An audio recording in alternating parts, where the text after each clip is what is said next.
Welcome to another episode of A Lil Spooky, the podcast where we talk about things that spook us just a little bit, like monsters, UFOs, cryptids, conspiracy theories, or when you accidentally disturb that cloud of daddy long legs in the corner of a park bathroom. My name is Colleen. Yuck, I'm Everett. Has that never happened to you? I mean, I guess it has, but yeah, gross. I mean, do you remember the before times when we were allowed to use park bathrooms? Yeah, and just go out more often than when you need to go shopping. Exactly. But I mean, maybe it's different in a women's bathroom because you have to sit down, or at least you're in a compromised position. And there's always like a cloud of daddy long legs that you think is dirt, and then your foot brushes it and it's like... Oh, on the ground. I thought you meant like in the corner of the ceiling. No, that's never happened to you? I'm in and out. Yeah, lucky. Men. Just get a funnel. It's the same thing. I've thought about it, but then you have to carry around a funnel with like piss residue. Reminds me of those old infomercials for that golf club for men. Just put your dong in and take a whiz. God, dudes are gross. I mean, I don't think that was really like a common thing. You know somebody bought and used it. Oh, yeah, absolutely. But it's just taking advantage of old people. Disgusting old men. That watch TV or whatever. Sick. So, yeah, I mean, what's going on, Colleen? It's been rough out there. It has been rough out there. Yeah. Are you referring to anything in particular? Well, yeah, I was just saying, like, last week we talked about, like, the 2012 stuff, and we kind of alluded to how just the news in general is just bad news all the time. And Texas is just freezing to death right now. Yes. Did you know that February 21st was supposed to be a zombie apocalypse? I just found this out about 45 seconds ago on my phone. Why? Why February 21st? I don't know, but clearly they were wrong because it is past the 21st. I saw another thing, just to briefly mention this. Apparently on March 4th, and I forget the date that this episode will air, but apparently on March 4th, 2021, Donald Trump is going to be inaugurated as the 18th president. What?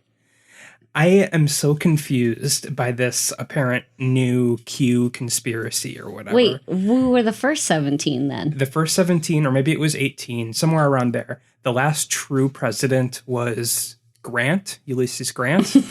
By what metric? And since then, I think it was like 1871 or some date around that time, America has been incorporated. So everything that has happened to the Constitution and any president since then is not valid. And March 4th used to be Inauguration Day before 1871 or whatever that year is. And now they're expecting Trump to be inaugurated on the 4th. It's just... That really is spooky. I don't know what's going on in their heads. Like, why would they think that would ever actually happen? And why even try and spread misinformation like that when it really isn't going to accomplish anything? I don't know. I see, and I don't want to get too far into we're not going to get political. It's just like, I just thought it was interesting. It's a spooky thought as a woman, because I like voting and, personal freedoms. I just think it's funny. It's like, if that's what some people truly believe, then has America just never had a leader since the 1800s? Yeah. Have we been in like a time warp? I mean, they acknowledge that time has passed, but they just don't acknowledge the, legitimacy of anything that has happened since then, apparently. I just don't get it. Somebody write in if you believed or have a member of your family or friends who believes in QAnon. I just want to know why. I just want to know the thought process. I just want to know. So feel free to let us know. Today we're stepping away from Conspiracy Corner. Okay. I don't know about you, but I'm still shook from last week. Really? A little bit. The feedback we got from that episode, people liked it, but it left them unsettled. I mean, I imagine it's a very divisive topic. I mean, obviously so much of it is just bull, but it's still interesting to think about a lot of the smaller parts we talked about. And that's what had me. I'm just thinking, like, am I real? Do I exist? No. I do exist, right? That was at the end. I said maybe the universe starts when you're born and it ends when you die, because you're the only thing that exists. What is existence if you don't exist and can't You know what? We got to move on from this. Well, I wanted to just, before we move on, I have one quote that I wanted to quick read regarding my mindset the past week or so. Okay. Quoting the great Jaden Smith. Oh. How can mirrors be real if our eyes aren't real? See? He's hashtag whoa. Yeah, that's a really old tweet that he did, but I don't know. I just thought it was funny. But yeah, we're stepping away from this. We need to be grounded again. Yeah, you know what? Let's all just agree that we all exist and the world is turning as it always has. I hope so. Well, okay. So I don't want to like infringe too much on our sister podcast, Night Marathon, but I just want something that is simple. I'm not going to have an existential crisis again. In a previous episode, we had a battle royale of cryptids. We're going to do something very similar today, but instead of cryptids, we're going to do famous horror movie villains / monsters / antagonists. Okay, so I'm going to step forward right now and admit something. And this is something that Everett finds very irritating about me. But I hate horror movies. I don't watch them. I mean, okay. I get it. Obviously, horror movies are not for everyone. I love horror movies personally. And I will say the contestants, or whatever you would like to call them in this week's episode, are iconic. Yes. And I guarantee everyone listening to this will know at the very least like 3/4 of these, if not all of them. Right. And I'll give a brief description about each one too. So, but I just want everyone to know that I'm a completely objective person because having not seen the majority of these films, I'm just judging the villain and the villain alone on scariness. And in the previous episode we did about cryptids, we did battle style Royale, who would win in a fight. But this week we're just doing who is the scariest, who is the spookiest. Who is the most terrifying movie villain out there?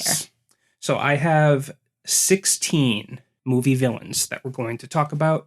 So in no particular order, we are going to be talking about Freddy Krueger, Jason Voorhees, Leatherface, Michael Myers, Pennywise, Chucky, Samara from The Ring, Jigsaw, The Thing, Jack Torrance from The Shining, Hannibal Lecter, Pinhead, the Xenomorphs, the entity from It Follows, Pazuzu, which is the demon from The Exorcist, and lastly, Damien from The Omen.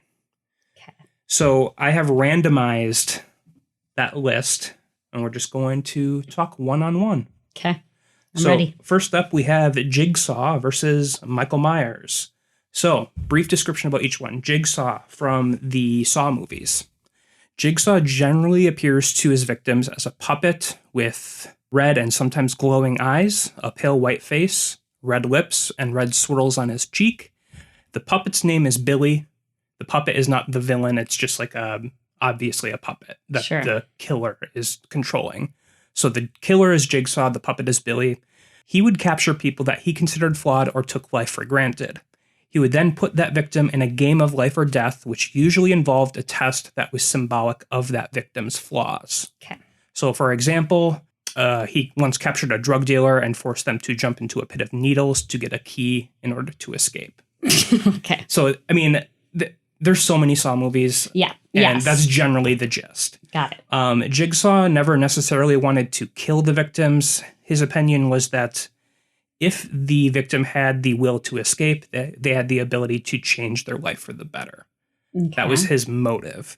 And one last note, he cut out a chunk of flesh out of every dead victim in the shape of a puzzle piece, which is how he got the name Jigsaw. Got it. So, Jigsaw's going against Michael Myers from Halloween. I think this one is definitely more iconic. Yeah. Halloween was like the first slasher movie, and Michael Myers was a psychotic killer that carried a knife, wore a simple white mask. Just general note, do you know who gave the cast for that mask? Yes, I did, actually, because I love Star Trek. Yeah, it's William Shatner. It's a Captain Kirk mask. Yep. And then about Michael Myers, he developed an obsession over the protagonist of the film series, who was played by Jamie Lee Curtis. And he is extremely difficult to hurt, seemingly impossible to kill, having survived gunshots, fire, explosions, and many other types of attacks. Sure. I mean, I said I was going to avoid spoilers, but everyone kind of knows about this. Like, he constantly dies and comes back in the sequel. I mean, these movies are well over 30 years old. Well over, yeah. So it was just rebooted too, but I mean, it's kind of the same thing. So yeah, he's just constantly coming back from the dead in the sequels. So yeah, those are the two that are going up against each other. What do you find more scary? All right. So one of them is just psychotic murderer, Michael Myers. He has no motives other than he's psychotic. I mean, I was trying to avoid spoilers, but I mean, since that series is very old, I guess like if you haven't seen it, you're probably never going to see it because you're not interested in it. He's obsessed over the character played by Jamie Lee Curtis, who is later revealed to be his little sister. So he has like a complex. Right. Well, and isn't he the one who killed his sister, his older sister, at the beginning of the first movie? Yeah, but not Jamie Lee Curtis. Right. No, but he killed that's his whole why family. Right. Yeah. Okay. But he has, other than that, he has no motive. He just like woke up one day as a kid and was like, I feel like killing my fam. Yeah, he's just mentally like not there. Like there's something wrong in there. Yeah. And the whole point of the movie series is like he doesn't start doing anything after he escapes the mental asylum. So like he was put away for the death of his family, and he's just trying to finish the job, I guess. The other one's just an old man trying to make people see the error of their ways. Yeah, and I mean, I do want to avoid spoilers. He does have a motive for the reasons that he's doing it, but basically he's hunting down, kidnapping people, and forcing them through a series of tasks that they may or may not survive. Okay, here's my opinion. First Saw movie is great. Every sequel sucks. They're just like torture porn type movies. Sure. But the first one is very clever, in my opinion. I guess his purpose is he's not right in the head, and I think he had someone that wronged him or something, and he wanted to like have revenge in an indirect way. You know what? This is just. It's not about motive though. Who's scarier? That's the point. I know, but these are just the wrongdoings of a confused old man. I think that the scarier one is the one who kills people as a child. That's true. You start young. I mean, I assume that Jigsaw was just a regular old man. Yeah, I believe so. So, I mean, if he just had... Can you blame him? He's just a sweet old man. And we're not judging the movies. We're judging the villains. I will say, as a concept, I do prefer Saw, but only the first one. But that being said, I do agree with you. I think Michael Myers is scarier. Well, yeah. And I mean, okay, so part of the reason I don't like slasher movies, I guess in particular this franchise, is it's really hard for me to believe that somebody would just kill their family for no reason until I started listening to true crime and realized that those people exist. Most homicides are done by like spouses. Yes, but a lot of times you can understand the motive, like money, sex and money, that sort of thing. Sometimes, I mean, if we're talking like a Ted Bundy, he's just crazy. And so therefore, the fact that Michael Myers could exist in the real world. I mean, these are movies. I know, but see, this is why I don't watch horror movies, because it's the real world that is making me the most anxious. Michael Myers. I'm going to go Michael Myers. Moving on.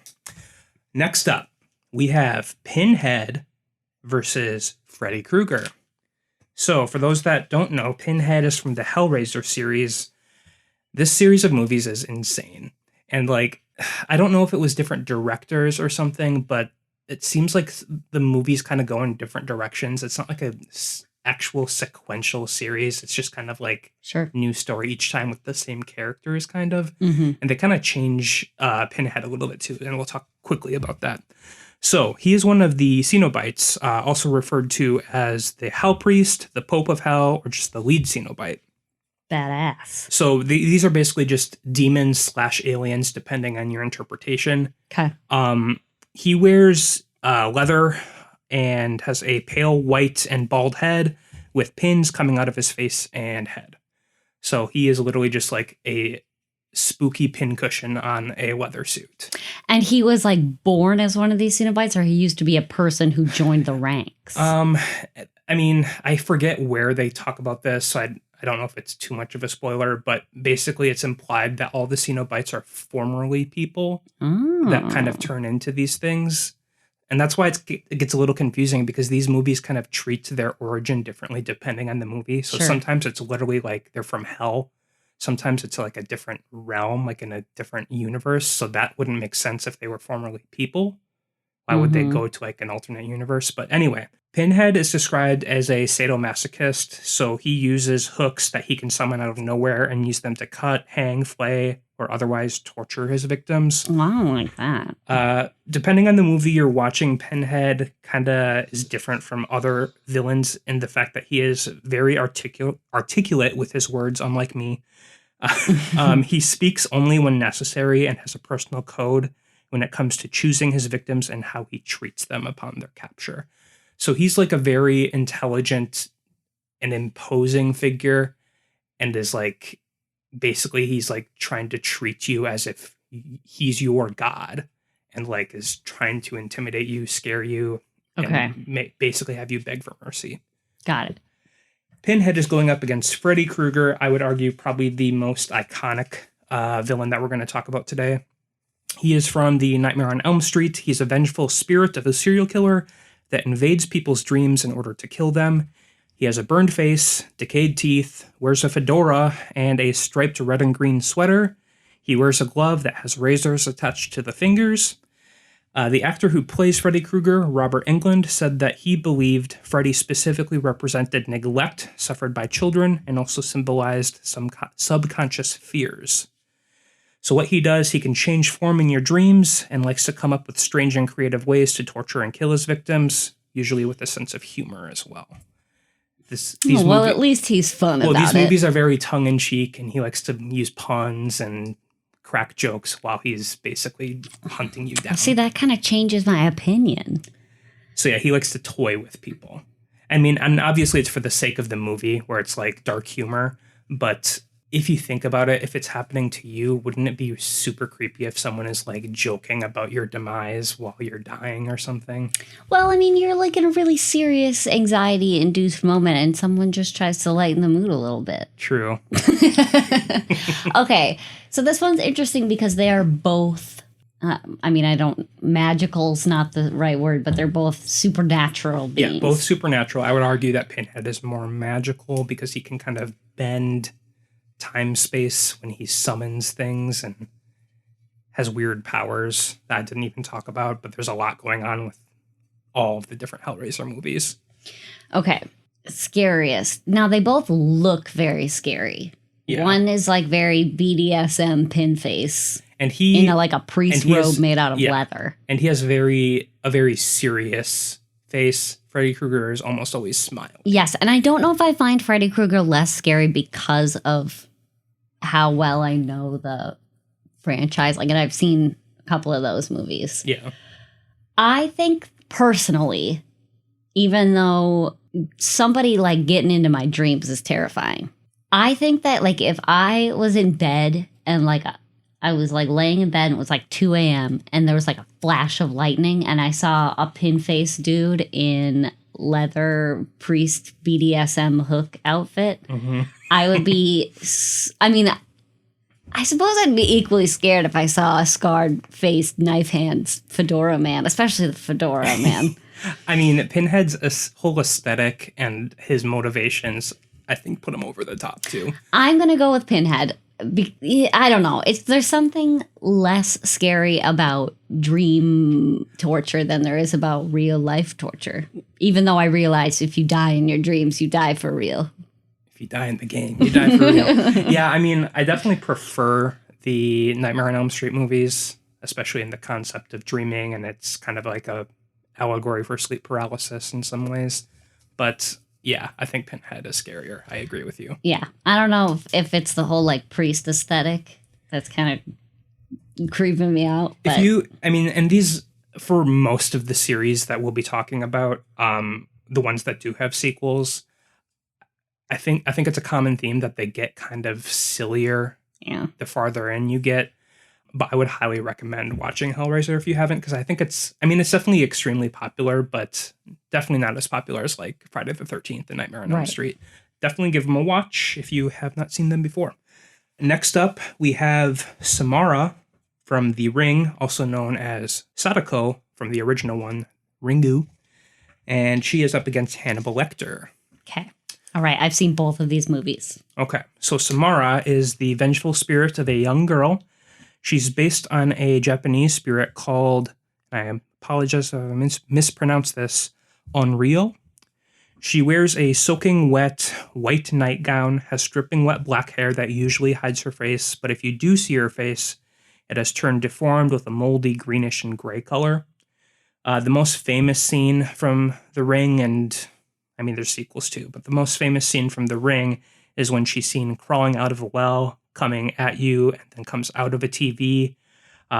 During that sequence, there's odd jump cuts. It's almost like if there's frames taken out of a recording. Mm-hmm. That specifically terrifies me, and that happens in like The Grudge too. It's definitely more popular in Japanese and Korean horror where they do that, but for whatever reason, that's just so unsettling to me. But the whole point of the movie, there's a cursed tape with unsettling scenes and images. If the tape is passed to you and you watch it, Samara will kill you in 7 days. Do you have to watch the whole tape? I don't think so, but maybe you do. I don't know. I think the point is if you start watching it, you're like just enraptured. Okay. Got it. So Hannibal Lecter, very, very iconic. Like, yeah. Referenced in so many different like movies and other stuff. Yes. So I feel like he's influenced a lot of modern serial killers as well. Like real ones? Yeah. Possibly. I mean, that's not something I made that up. With. I mean, I don't know if that's true, but it sounds like it could be true, so I'm just going to accept it as fact. I mean, I wouldn't like doubt that. Sure. But.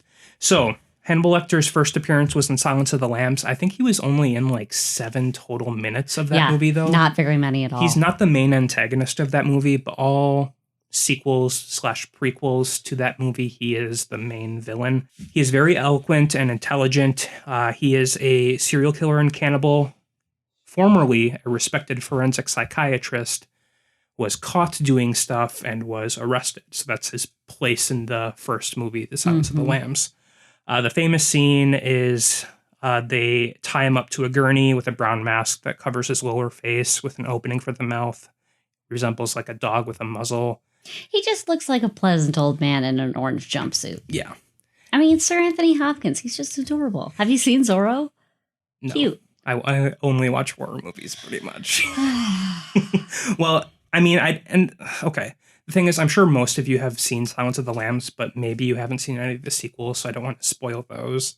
But like, his cannibalistic tendencies are more in detail in the sequels, so I won't ruin those for anyone. Yeah, they don't really go in depth other than the fact that he is a cannibal and he ate some guy's liver with fava beans and a nice Chianti. Yeah, and I guess I'll spoil this just since it's in the first movie and you've probably seen it, but he, in order to escape his situation, he like rips off the face of a guard and wears it and disguises himself as the guard briefly, and then he escapes. Do you see the movie Thanksgiving? Yeah. Where the turkey rips Yes. rips off some guy's face and then wears it as a mask, and but he's still a turkey. It's just a turkey with like a bologna face.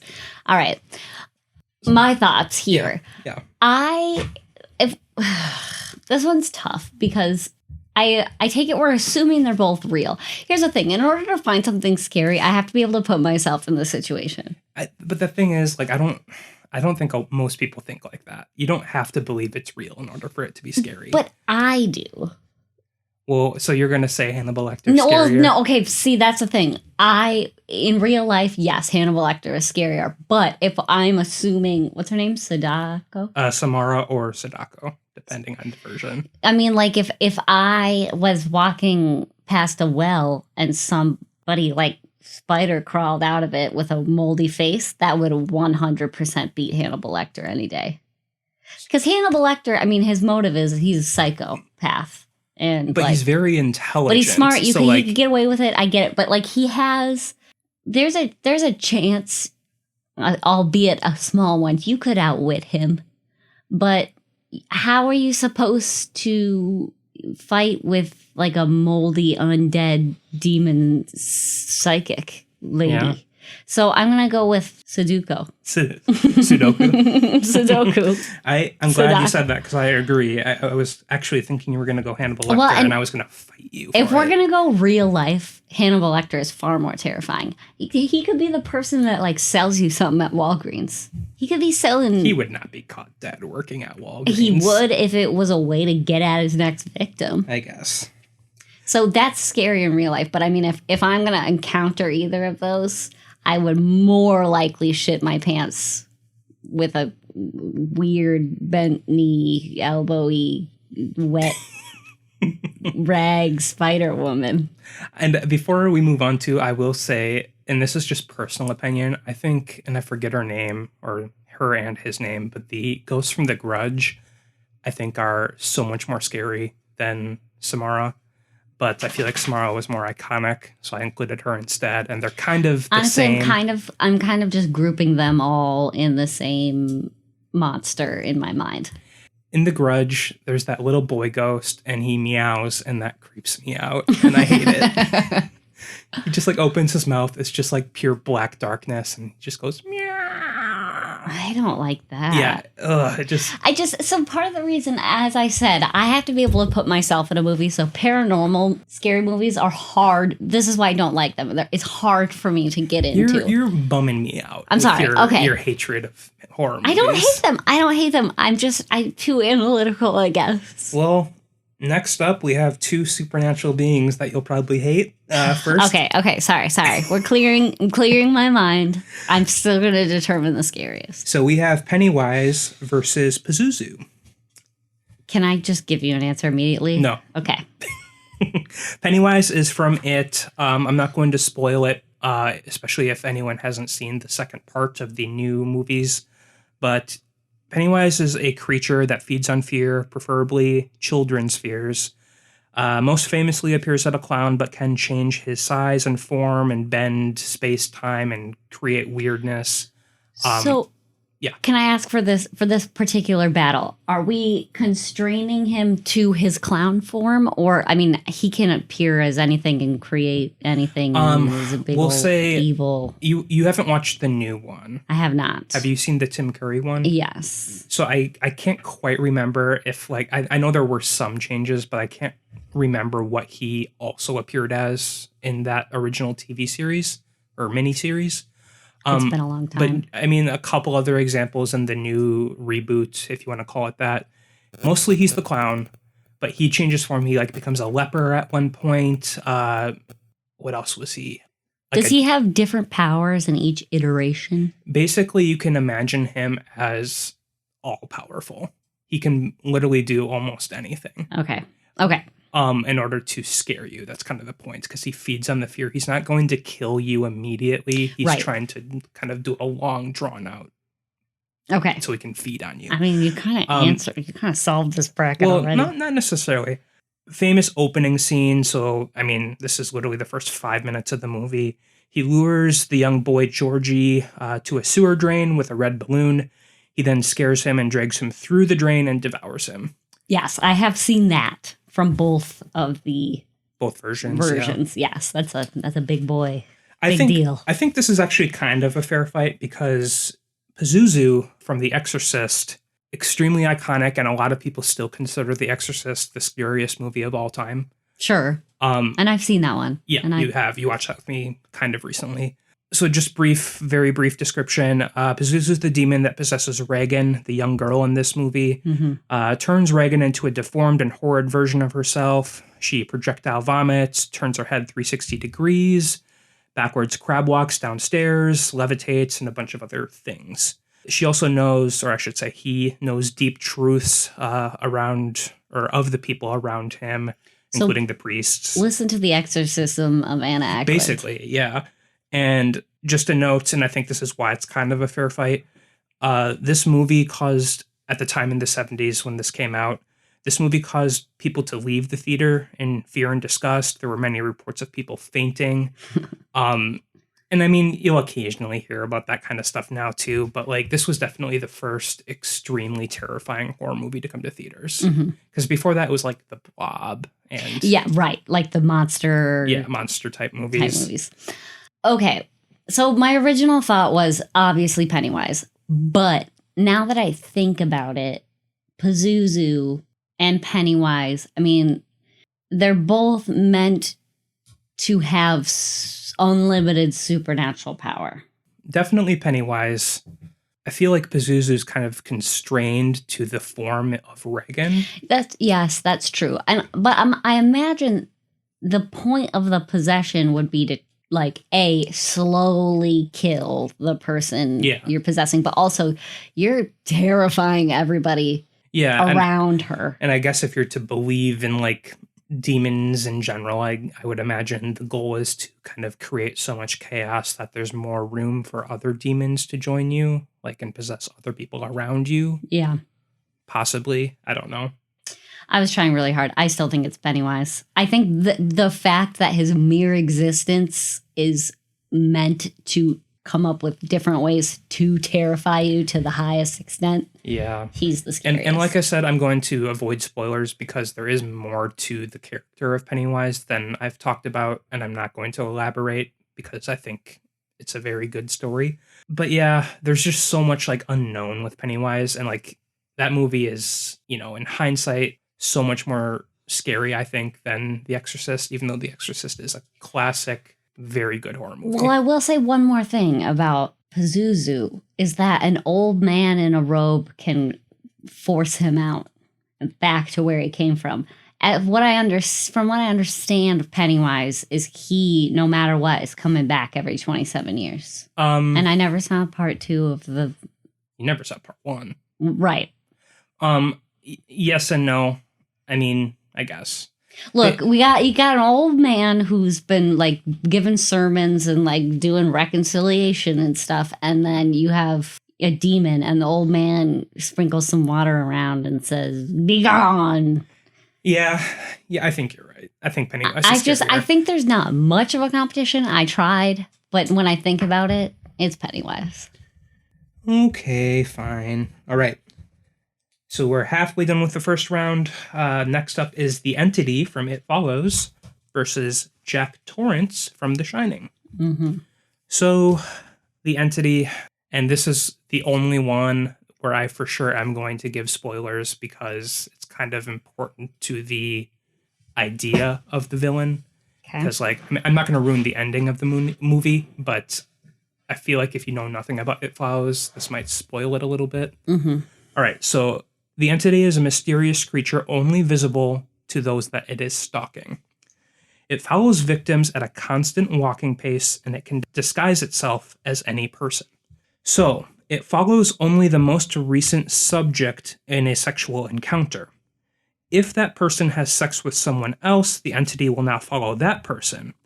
If he or she dies, the entity will then follow the previous victims, and so on and so forth until, the chain keeps going. So the only way to pass it on is to have sex with someone else, and hopefully they'll keep doing it, and so it'll never reach you until you die, or before you die. And that's very similar to my recurring nightmare, as we've mentioned on a previous episode too. That is The Entity, and next is Jack Torrance, played by Jack Nicholson. We're doing that version, not the other version that I hate. We shall not speak of that version. So he's the main character and also the antagonist in The Shining. He accepts a position to watch over the Overlook Hotel while it's closed for the winter. He's hoping that doing this will help his strained relationship with his family and also relaunch his dying writing career. He descends into madness during the family's stay at the hotel. He was an abusive father and husband prior to this job. And then the supernatural influences of the hotel caused Jack to kind of return to his abusive nature and then try and hunt down and kill his family. The most famous scene, obviously, from this movie is when Jack chops down the door with an axe in an attempt to kill his wife.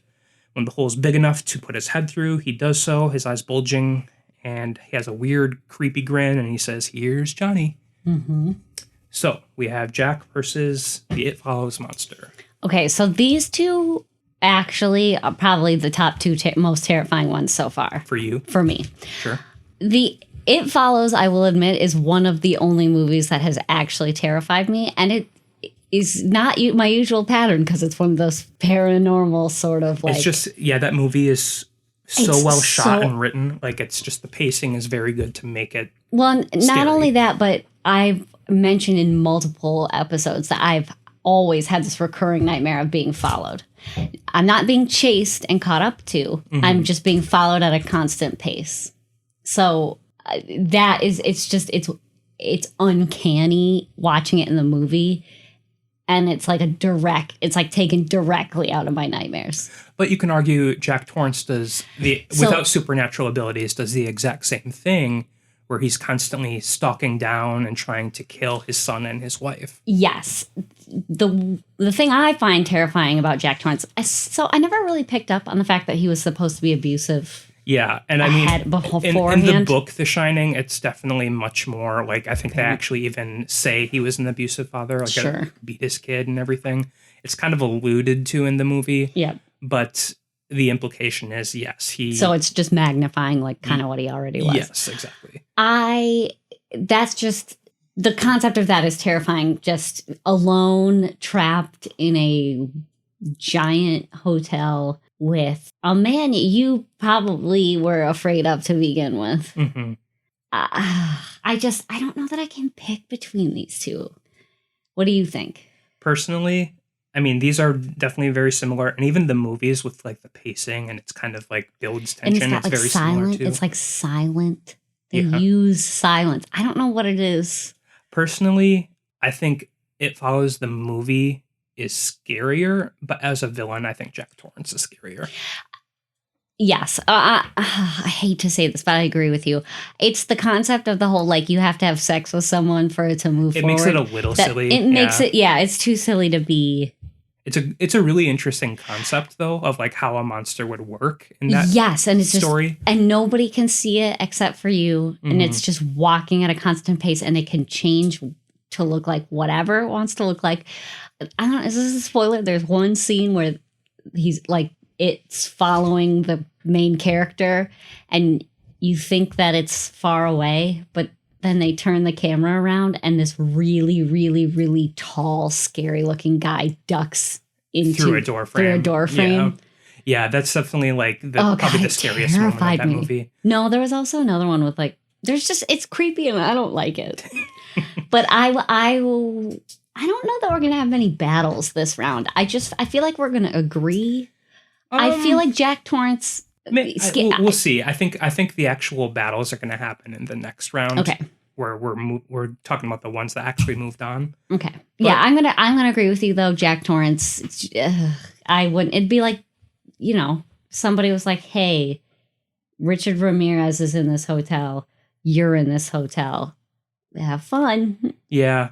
And I feel like it's even scarier because it's such an intimate relationship already. He already beat you or abused you in some way. Right. So you're already afraid. That's why I picked Richard Ramirez. He's dangerous already. And it's just going to get worse because the hotel makes you go insane. So the next round I'm excited for because it's the battle of the little boys. Okay. Chucky versus Damien. Okay. So Chucky, I would argue, probably a little more iconic than Damien. Chucky is originally from Child's Play from 1988. He's a notorious serial killer who escapes death with a voodoo ceremony that transfers his soul into a good guy doll. Okay. So he was like, and this is like the first scene of the movie, he was shot by police and he was about to die. So before he dies, he's like, I'm going to do this spell or whatever that he learned in order to transfer his soul so he would continue to live. Interesting, but okay. So very Voldemort-y. A little bit, yeah. So the Chucky doll, the doll version, is red-haired, wears suspenders.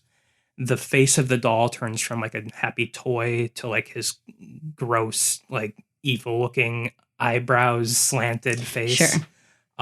Carries a knife for his killing. Usually he'll use that knife. Understood. So kind of the whole concept of the series is Chucky has to transfer his soul out of his doll into a human before the change is permanent.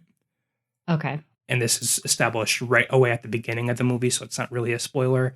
He later learns that he has to do it to the person that first learns his secret. And in the movie, it was the little boy that has the doll that first heard the secret. So he has to transfer his soul to the main character, which is a little boy. Got it. So that's his whole shtick. Damien from The Omen in 1976, another really early horror movie. He's a young boy who's adopted by a family after the family's biological child died shortly after birth. This is basically just an Antichrist story. Mm-hmm. Weird things happen around the kid, and these all happen pretty early on, so I don't feel bad spoiling these. The nanny hangs herself during a birthday party. Damien can't enter churches. All animals around Damien fear him and kind of scamper away. Sure. So basically, he's just a demon child or Antichrist or something. Got it. So basically, evil child versus evil child-looking doll. I mean, I know my answer, but I want to hear your argument. Personally, I think Chucky. What? There's something so unsettling about a doll. Okay, but we're not talking about a doll. We're talking about Chucky. As the doll, yes. Right, but I mean, okay, so if you were like... Okay, here's how I look at it. Okay. He's a doll, so he doesn't have like actual feeling. It'd be very hard to destroy him. Mm-hmm. Versus a kid, even if he's like a powerful hell child, I could still punch his face in. Could you? Could you punch in the face of a little kid? If he's trying to kill me, yes. But if he looked at you and was like, we're talking a little kid, he's crying, he's like, I don't know what's happening, I'm just a little kid, I just want my mom. So you're leaning Damien? Yes, I 100% am going Damien. And this is where I will disagree with you. Okay, well, here's my explanation. Okay, sorry, if you can hear the dog, I apologize. She's in like full on attack mode right now. Chucky, when his soul gets transferred into the doll's face gets all like scarred and mad and stuff, right? No, not initially. That happens after like fighting and okay. So that kind of changes as the movies progress. He gets scarier and scarier from his battle scars. Okay, so that kind of changes my thought. But here's the thing. I agree with you. Dolls are terrifying. And I've mentioned the porcelain dolls that were at my grandma's house or the American Girl dolls that were, people just had, there's just something about a doll. It's like that weird uncanny valley where it looks like a human, but it's not a human. And like you can, it moves at night. I totally get that. The scary dolls to me are like the old fashioned porcelain dolls. Not that like, a coming to life redheaded overall farmer like doll wouldn't be scary, but like, I think Damien is scarier because if I had to fight him, he's like a cute little boy. I don't like kids, but if I had to punch a little kid in the face, if you were like, hey, punch this little boy in the face and then punch this doll in the face, I would have zero problems punching a doll in the face. I think you're forgetting the knife, though. He's charging at you with a knife, and he's like just... No, and I get that, yes. Going stabby, stab over and over. Yeah, but I'm assuming Damien has some sort of supernatural murdery powers. Yeah, he just kind of uses his mind. Yeah, see, that's scary. At least you can see a knife coming at you. Well, isn't that what would make it scarier? Because you sense the immediate threat versus just like a mysterious... So now we're just talking about emotions. We're not like in the moment. I'm just saying who's scarier. I think that the concept of Damien is scarier. Okay, I think we're going to have to do rock, paper, scissors because I disagree. Really? Yeah. Okay. So we're just doing one. Okay. Not best of three. And it's rock, paper, scissors, shoot, or just rock, paper, scissors? Yes, on shoot. Rock, paper, scissors, shoot. Okay. I'm going to go paper this time. Okay. Rock, paper, scissors, shoot. Rock, paper, scissors, shoot. Damn it! Okay. Damn it. All right, so the Chucky. First round was a double scissors round. Second round, I went paper. He stayed scissors. I thought he was going rock. God, he gets me every time. Next up, we have some of my favorite, the Xenomorphs from the Alien series versus Jason Voorhees. Mm-hmm. Jason, probably, other than Freddy Krueger, the most iconic villain of horror movies. Like, he has so many sequels, and he's just notorious for his look. Yeah. So we'll talk about Jason first. From the Friday the 13th series, he's a deformed boy turned serial killer and these movies are so old, so I don't feel bad about spoiling it. But in the first movie, it's not him that's the killer; it's his mom. Mm-hmm. And then in all subsequent movies, it's him. So he hunts down campers and camp counselors at Camp Crystal Lake. Many different iterations, but the most famous version of Jason is where he's wearing the hockey mask and carries a machete. Mm-hmm. But there's different versions of him. Sure. He has superhuman strength, and in one famous scene from the first movie, he jumps out of the lake in order to try and grab the woman in the boat who is the sole survivor at the end of the movie. Right. I have seen that one. I've seen that movie. Classic movie. Yes. Great movie. I mean, debatable, but still a classic. All right, next is the xenomorphs. There's a lot going on with these. They require a host to reproduce. Mm-hmm. So the first version of it is the chest burster. Face hugger. Well, the baby version is the chest burster. Oh, okay, yes. But so in this scene, like it's like almost like a larva type thing that comes out of some dude's chest. Right. Yes, I've seen these. And the dude was impregnated by the face hugger version, which is like a almost arachnid type version creature, like where it's like the midway version where it's not fully developed. Hugs on your face and plants an embryo in the host. And then it grows up into the version that most people are fully familiar with. However, this series is weird because this is what's called the human version of the xenomorph because all of these were based on the human hosts. Theoretically, it can implant an embryo in any host and then take some of the DNA from the host and change its appearance. Got it. So the one that we're talking about is the human version. It's about 8 feet tall, has a crescent head, very intelligent and adaptable. Body fluids are corrosive, has a series of sharp teeth, and in one of the famous scenes, it has a very large mouth, opens it, and then a little or tiny mouth comes out with a full set of teeth. So that's just a general description of the xenomorph. Okay. Do you want me to start? Sure. I immediately find the xenomorph scarier. Cool. And I say that because aliens.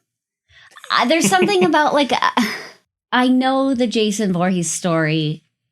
I don't know, maybe those are just such a cliche to me now that I find the concept of horrifying face hugger, forced host implantation, giant, tiny mouth aliens. Here's where I agree with you. I agree that, I mean, the Friday the 13th movies, for the most part, are definitely very much older. Yes. I mean, Alien is old too, but I feel like it holds up better. Right. And I shouldn't say it's a cliche because it's the thing that started the cliche. Well, it's the original. Halloween was the original. In this whole stem of like masked killers, slasher type movies. But yeah, that's what I was getting at. There's a lot, and we're going to be talking about the other one shortly. They're the only one we haven't talked about already in the next round. But yeah, I mean, Jason's whole thing is like masked psycho killer. Right. It's scary. Is Friday the 13th my favorite? I don't think so. And we'll talk about my favorite version of it next round, but I agree with you. Xenomorph should move on. It's scarier. It's just, scarier, not to mention there's more than one. Yeah, and okay, I'm gonna spoil it. It's like I just love the xenomorph so much. So it's like a hive mind. There's a queen xenomorph. Yes, that's like the leader. Already done. They win. Yeah, and like it holds up better. There's been like weird movies where it's like Alien versus Predator. Right. There's a famous video game that came out a few years ago about the Alien series, and it's super scary. So yeah, xenomorphs, move on. Okay. Last battle of the first round. Leatherface, who is my favorite of the masked slasher killers, versus The Thing from The Thing, which is probably of all of these movies, my favorite movie. Okay. But that has nothing to do with the killer. Or the villain, I should say. So first up, Leatherface from Texas Chainsaw Massacre. Him and his mentally unstable family, they lure travelers to their home in rural Texas. They then kidnap, kill, cook, and eat those victims. We wouldn't be able to now. There's no power in Texas. That's true. It's so cold. So he wears a mask of human skins, Okay. kills with mostly a chainsaw, but sometimes uses a hammer or a cleaver. Famously inspired by Ed Gein because of Ed Gein's use of human skin in furniture. However, when it comes to movies, I think this is a better slasher movie because the whole family is super... Right, so he's not actually the main villain. The family itself is the main villain. The family is the main villain, but he's like kind of the main person. The one who's sent out to hunting. fulfill all the deeds. Yes. Okay. Leatherface is another one of those silent killers, just like Jason and Michael Myers. And that's scary. But for whatever reason, I think it just works so much better with Leatherface because he's wearing a mask of human skins. A face. He's wearing a face over his face, and it's a real face. And it's like set in like backwoods Texas. And there's just something about like that whole The Hills Have Eyes vibe where it's like rednecks that are trying to kill you. Yeah. Something so creepy about that versus the other slasher movies. So, The Thing from 1982, I believe. The creature, the whole point of The Thing is it's a creature that invaded a group of research scientists in Antarctica. It can perfectly disguise itself as any prior victim in both appearance and behavior. It assimilates itself into the group and takes them out one by one when the opportunities arise. So basically, if you're familiar with the very popular game Among Us, this is just the horror movie equivalent. Yep. In addition to being able to disguise itself as anyone, it can also kind of morph into any creature or morph its shape as well. So the famous example of this from a famous scene is one character is using a defibrillator on another, and when the paddles go to the chest just opens up into a large mouth and chomps off this guy's arms. Ah, okay. Yes, I have seen this movie. It's been a long time, but I've seen it. The Thing, it's another one of those movies where it's like perfectly paced, where it's like kind of building up tension. But the thing about The Thing is it's just got so many cool practical effects with The Thing. That's what makes it so scary for me, because it's like, it seems so real. Mm-hmm. For whatever reason, CGI just doesn't work as well with me. I think that the actors' like reactions and expressions are more genuine with practical effects. I agree. So what do you think then? Okay.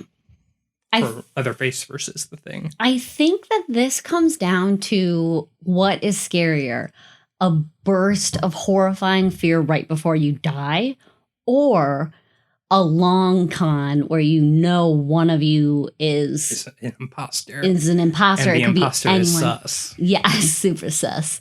It could be somebody you love, and then you find out that like the person you love is dead, and then everybody dies before you, and that's pretty horrifying. Like drawing out. And the thing that like scares me so much about that movie is it seems like it, like I said, not only in appearance but in behavior, it can perfectly imitate. Right. So it seemingly knows the victim's memories, nuanced like hand and body movements. It's just like so perfectly disguised. Yep. And then it just, when it gets you alone, just destroys you. Right. But then think of the horrifying feeling of seeing a man wearing a mask made out of faces with a chainsaw. Now that fear is not going to last nearly as long as the long game of The Thing, unless you are the first person killed by The Thing. And again, we're not talking about the better movie, even though both of these movies are great. I'm just reiterating that. Oh, sure. So, yeah, this one's actually extremely hard for me because Leatherface, like I said, is my favorite slasher villain. Well, I have like an affinity for Leatherface, being from Wisconsin and him being based off our good old Ed Gein. Yeah. The only thing Wisconsin's really known for other than Jeffrey Dahmer. And the Packers. And the Packers. The Packers. Gosh, I don't know, honestly. I could go, I'm going to be unhappy no matter who wins because I want the other one to win too.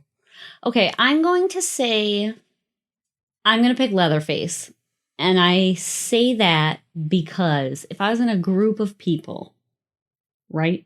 Mm-hmm. And they're slowly getting killed off one by one. At least like you don't know when it's coming. You know it's but you know coming. it is coming. But then it's also like you're still surrounded, as far as you know, by people that you are like trust. Oh, but then you can't trust them anymore. Yeah, that's the whole point. It's like you don't. But Can you even trust yourself? Maybe because that's kind of the implication of the movie too. It's like not only do you fear everyone else, but because it's so perfectly imitating everyone, you don't even know if you're real yourself anymore. Because maybe you are already the creature and you don't realize it because you think you're yourself. Yeah, I guess. Well, yes. Okay. With that in mind, that's terrifying. But I'm thinking there's some way, maybe potentially, you could escape from it. Right? Antarctica? Oh, yeah, you're right. This is a tricky one because I just personally, if I'm picturing myself in a group of people versus being alone and confronted in the backwoods with a man with a human face on his face and a chainsaw. They were alone. It was a group of people, and they were also picked off one by one. Well, if that's the case, then I'm going with the Leatherface. It's the same thing, but he looks scarier. You can be terrified the whole time. I think I'm going to disagree with you and go the Thing. Mainly because I want fate to decide, because I want both of them to win. So we got to do another battle. Okay. I'm going to go rock this time. All right. On shoot. You're going to go rock? I'm going to go scissors. Okay. Rock, paper, scissors, shoot. I win. Okay. Ooh, yeah. Leatherface wins. Honestly, I would have been fine. That's your first victory. You mean like ever? Is this how you feel all the time? On the podcast, I mean. Not that we play rock, paper, scissors that often, but. Okay. All right. So those were all the descriptions. We're going into the second round now, so I'm not going to, talk too much about speed rounds, basically. Michael Myers versus Pinhead. So Michael Myers of Halloween versus Pinhead of Hellraiser. I gotta go Pinhead. Me too. That was my first thought. I wanted to hear what you said, but I'm going Pinhead. Like I already said previously, Leatherface I think is the superior version of the masked slasher. Mm-hmm. Pinhead is scarier. So all of these masked slashers have very sad backstories. I just kind of feel bad for them. Minus Leatherface, he seems kind of like his. There's not too much of a backstory, at least not that I'm familiar with. But yeah, with Michael Myers, it's definitely a lot more sad. With a little bit of therapy and love and medication, you could turn things around for him. Okay, next, Samara of The Ring versus Pennywise from It. This one's tougher. Yes. Pennywise, like, as a concept is scarier, but I feel like if I was faced with both of them, I would be more terrified of a weird frame-skipping ghost. That's what I was thinking as well. I think I'm going to go with you. Not that like a universally powerful being isn't terrifying, and clowns themselves are terrifying, but there's something about the actual change in perception of time, like the strobing effect. You know that's what I mean. It's like it kind of like skips frames. Yeah. The Grudge does it too. Yeah. Like it's so unsettling to me for whatever reason. Though, is that scarier to you than going for a walk and seeing a scary ass clown's face in a sewer drain? Yes. Really? Yeah.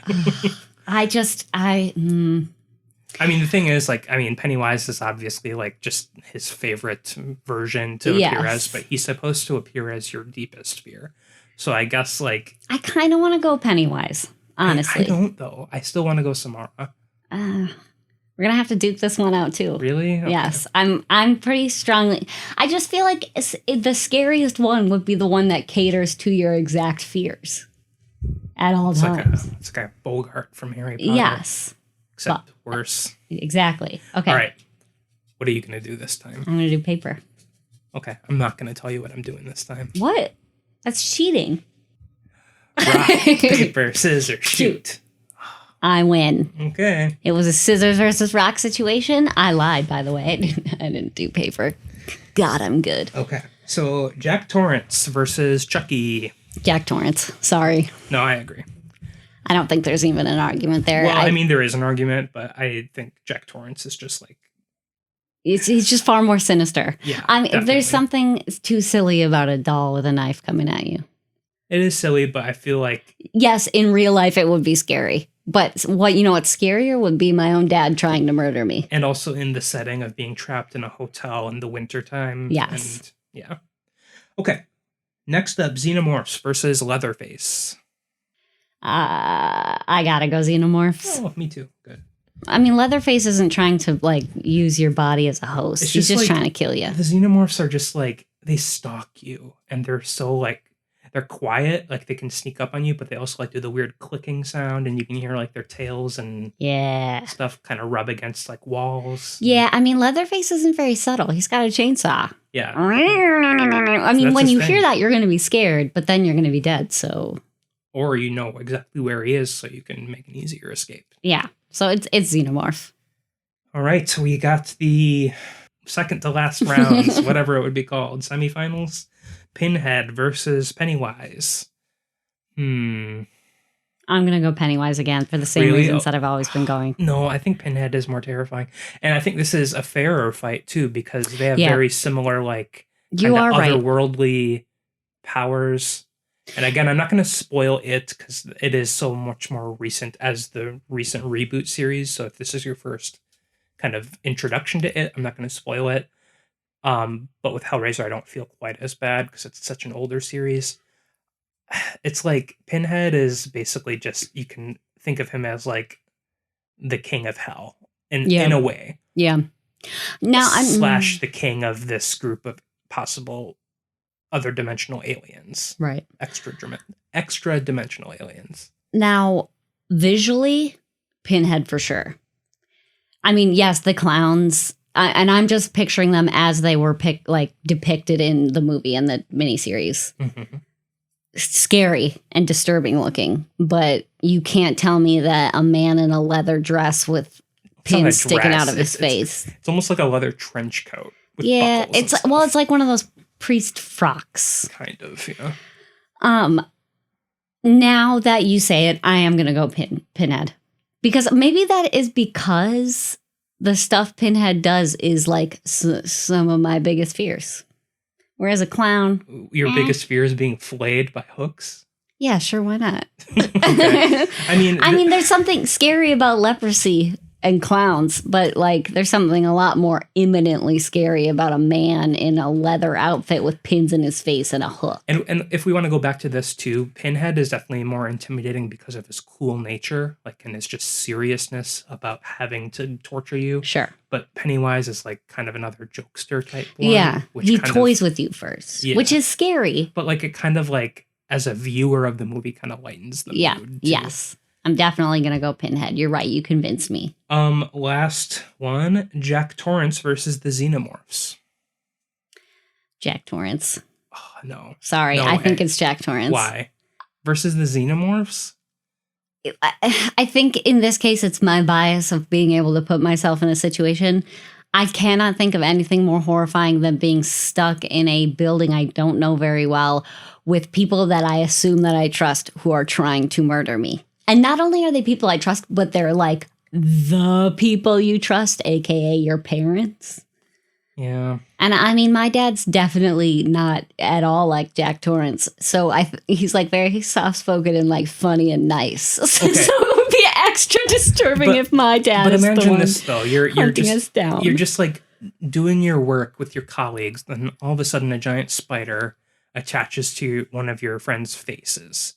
And then like a few hours later, he's like seemingly having a heart attack or something. Yes. You lay him down and then something just bursts out of his chest. Yes, that is terrifying. I think the reason I say Jack Torrance is because it's like a slow build of horror that's just leaves you in constant horror for a maintained long period of time.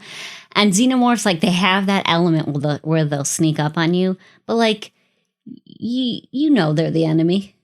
You already know they're the enemy. Yeah, but if your dad is chasing you with an axe or your husband is chasing you with an axe, you also know that's an imminent danger too. You know that's an imminent danger, but you cannot tell me that you wouldn't try to convince yourself that there's something else behind it. That it's not that he's trying to kill you. It's something went wrong and he's, he can get help and get better. And that's scarier to me because he can't. Okay, we have to rock, paper, scissors this because I disagree with you.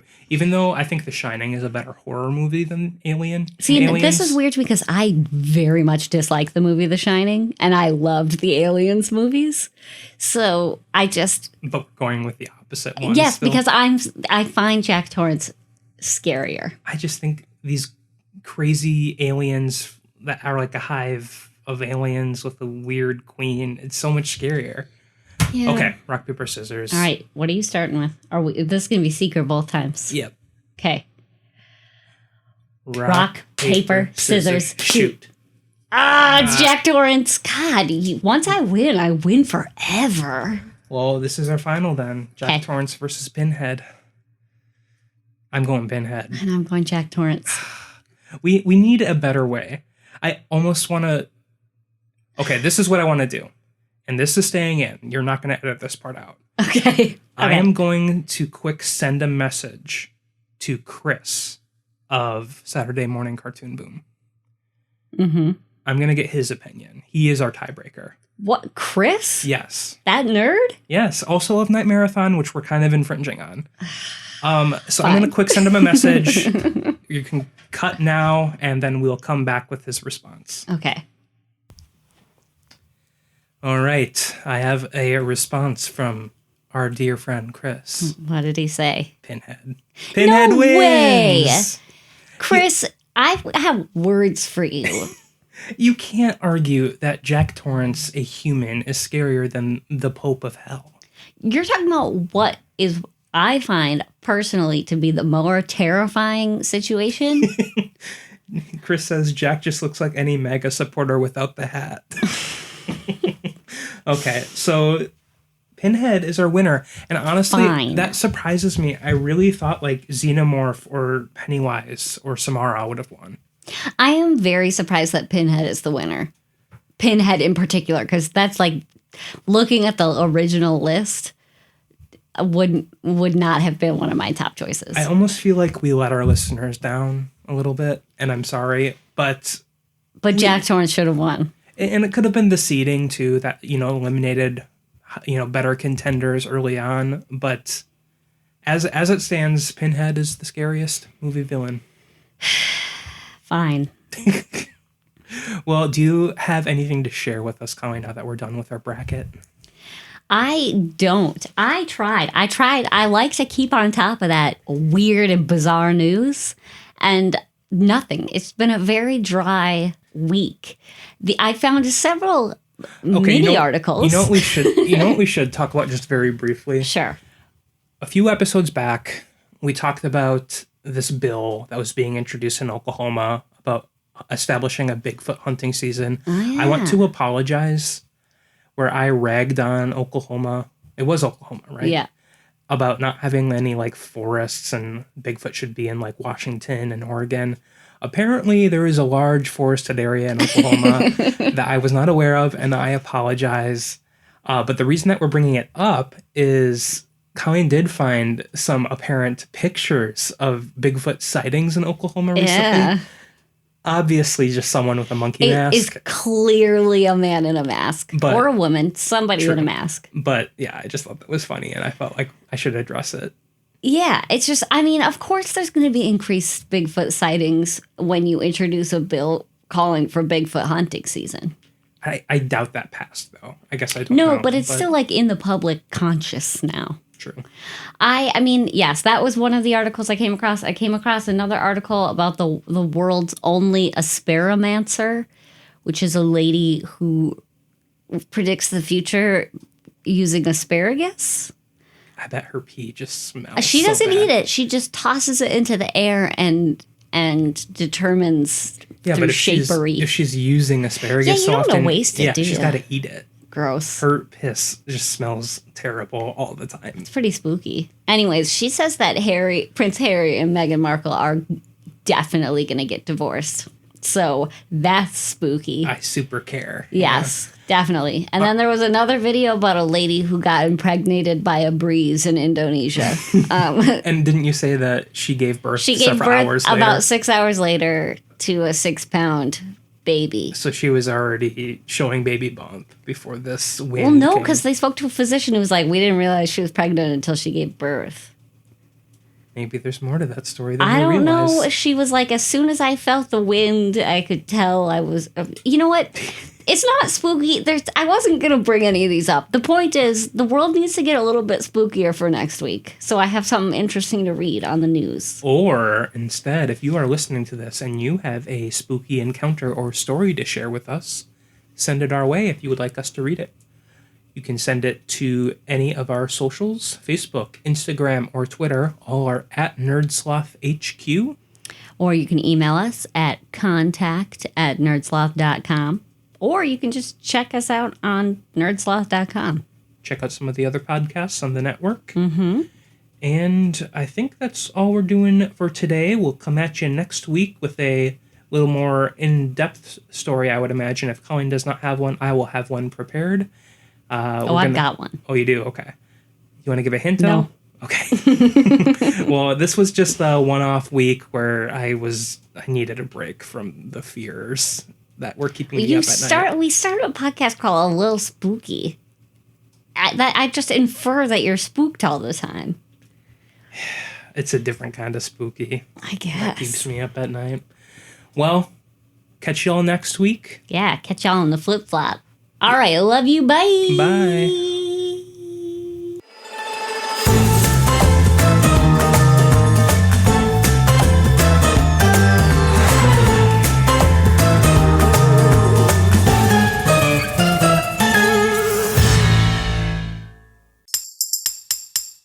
Presented by NerdSloth. A place for lazy nerds. If you like what you heard, consider donating at patreon.com/nerdsloth so we can continue bringing you quality shows. Be sure to also leave us a review and share your favorite episodes and clips on social media. If you're looking for more content, visit us at nerdsloth.com.